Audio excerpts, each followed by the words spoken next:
guys, you're watching Matt the Musketeer, and today I actually have some pretty intense gameplay for you. This is a 64-man game of Conquest Large on Grand Bazaar, and I was actually playing with some pretty familiar names. I was playing with Sergeant Red Phoenix, Charboy, and Doom49, to name a few, and we were all chatting on TeamSpeak and playing some of these quite large 64-man games. Now, if any of you watch any of my videos, you will know that I hardly ever play 64-man games. I like to stick to 32, 48 player games. So 64 man, I'm not going to lie, I got my butt hurt quite a bit at the start of this match, but eventually I did get used to the fast-paced action, and I did pretty well in the end, so I do hope you enjoy the gameplay. Now, today I want to talk to you guys about one of the biggest events in the gaming calendar, and that is of course E3. Now, E3 this year takes place from the 11th till the 13th of June at the Los Angeles Convention Center. Now, unfortunately, I will not be going to E3. It would be pretty nice to travel out to Los Angeles and see all these games, all this new stuff firsthand, but unfortunately, I'll be staying at home and probably watching it on a live stream. But today, I wanted to discuss with you guys the kind of things that I think we can expect to see at E3, some of the things that I'm hoping we might see, and some of the things I'm pretty sure we won't be seeing at E3. Now, to begin with, of course, I have to mention that DICE are going to be showing us some Battlefield 4 multiplayer gameplay. Probably the event I am most excited for out of the entire weekend. Now, we have been told this is going to be some kind of live stream event, which sounds pretty cool. Rather than seeing some pre-rendered, pre-recorded gameplay, we are going to see people play Battlefield 4 multiplayer live at the time. So that's going to be really interesting to see just how that pans out. Now, aside from seeing just how action-packed Battlefield 4 multiplayer gameplay is going to be, I'm also really interested to see how the two big dogs, Sony and Microsoft, are going to contend with each other to show off their next generation consoles. Since the Xbox One reveal last week, Microsoft have promised an Xbox themed event at E3, something we have been expecting.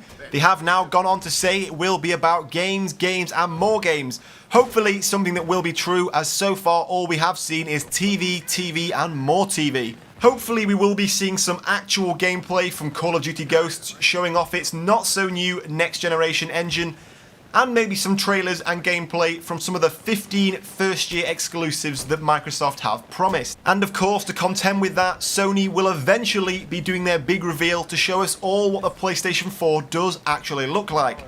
So far, all we've been given is a few blurry images and a few sneak peeks here and there, so no one really knows what the PlayStation 4 is going to look like just yet. Now, of course, while Sony haven't showed us their console yet, at their reveal they did at least show us quite a lot of gameplay from exclusives such as Killzone that we will probably be seeing a lot more of at E3. Now, whilst we're talking consoles, let's not forget Nintendo. Now, this year we won't be seeing a large-scale event from Nintendo.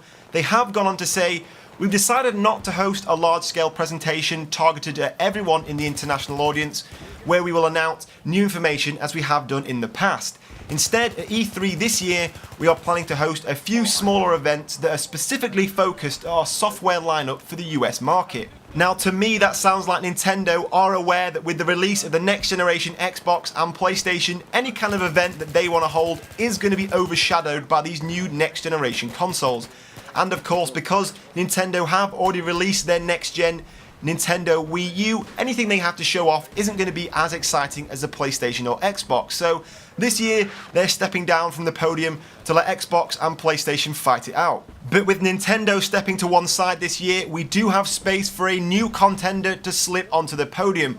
Let's not forget the Steambox, Valve's new console, which kind of bridges the gap between PC gaming and console gaming, is going to be revealed and shown off at E3. Now, this is considered a console killer by quite a lot of people, and it is a kind of middle ground between console gaming and PC gaming. So personally, that is something I'm really excited to see, and just kind of see what advantages and disadvantages it does have over consoles and PCs in their own right.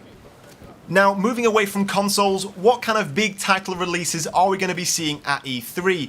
Well, as I already mentioned, we are going to be seeing multiplayer gameplay from Battlefield 4, something that a lot of people are very anticipated to see.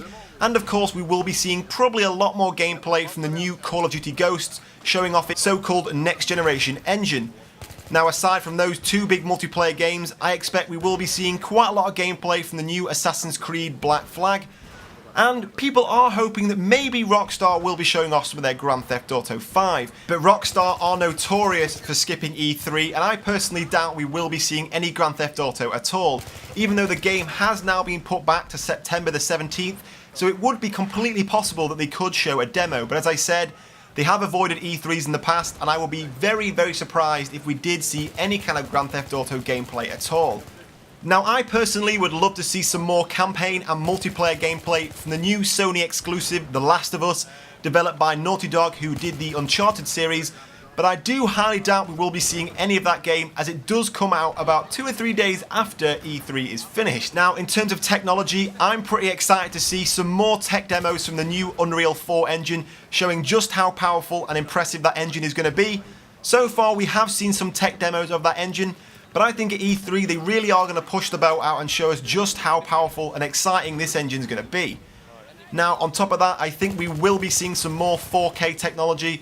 Of course, PlayStation have now confirmed that the PlayStation 4 will have a 4K output, and with the upcoming release of a lot more 4K TVs, I think at E3 this year they will be pushing the 4K idea forward to us. So that is something I think we will be seeing quite a lot at E3 as well.